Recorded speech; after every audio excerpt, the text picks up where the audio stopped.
ಸಿರ್ಸಿ ನಗರದಲ್ಲಿ ನಿರ್ಮಾಣವಾದ ನೂತನ ಬಸ್ ನಿಲ್ದಾಣವನ್ನು ಸಾರಿಗೆ ಸಚಿವ ರಾಮಲಿಂಗಾರೆಡ್ಡಿ ಅವರು ಲೋಕಾರ್ಪಣೆಗೊಳಿಸಿದರು.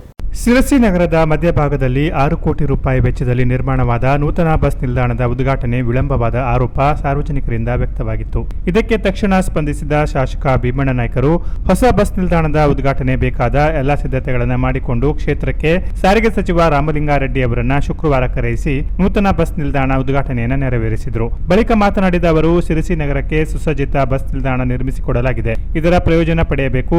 ಕಾಂಗ್ರೆಸ್ ಸರ್ಕಾರ ಜನಪರವಾಗಿದ್ದು ಜನರ ಮೂಲಸೌಕರ್ಯಗಳ ಅಭಿವೃದ್ಧಿಗೆ ಹೆಚ್ಚಿನ ಆದ್ಯತೆ ನೀಡಲಾಗಿದೆ. ಕೆಎಸ್ಆರ್ಟಿಸಿ ಬಸ್ನಲ್ಲಿ ಜನ ಇವತ್ತು ಹೆಚ್ಚಿನ ಸಂಖ್ಯೆಯಲ್ಲಿ ಓಡಾಡುತ್ತಾರೆ ಎಂದರೆ ಅದಕ್ಕೆ ನಮ್ಮ ಸರ್ಕಾರದ ಗ್ಯಾರಂಟಿ ಯೋಜನೆಗಳಲ್ಲೊಂದಾದ ಶಕ್ತಿ ಯೋಜನೆಯೇ ಕಾರಣ. ಸಾರಿಗೆ ಸಿಬ್ಬಂದಿ ಜನರೊಡನೆ ಸಂಯಮದಿಂದ ವರ್ತಿಸುವಂತೆ ಕರೆ ನೀಡಿದರು.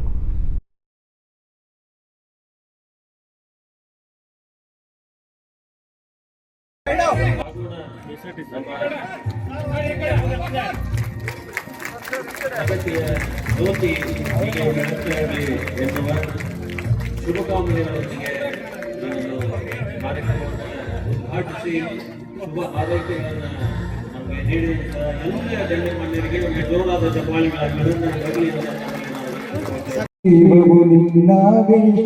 ಹಸಿರಿನ ಗಿರಿಗಳ ಸಾಲೆ ನಿನ್ನೆಯ ಕೊರಳಿನ ಬಸವೇಶ್ವರ ದಿವ್ಯಾರಣ್ಯ ರಣ್ಣ ಶರಕ್ಷರಿ ಪೊನ್ನ ಪಂಪಲ ಕುಮಿಪತಿ ಜನ್ನ ಕುಮಾರ ವ್ಯಾಸರ ಮಂಗಳಧಾಮ ಕವಿ ಕೋಗಿಲೆಗಳ ಪುಣ್ಯಾರಾಮ ನಾನಕ.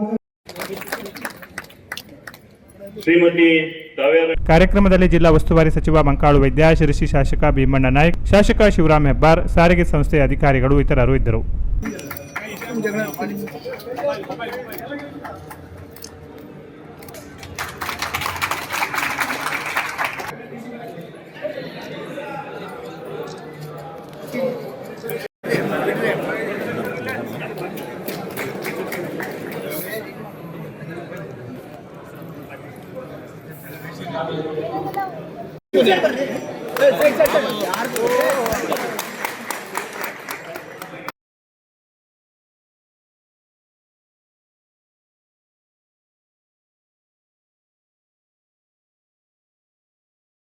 Canara plus news, Sirsi.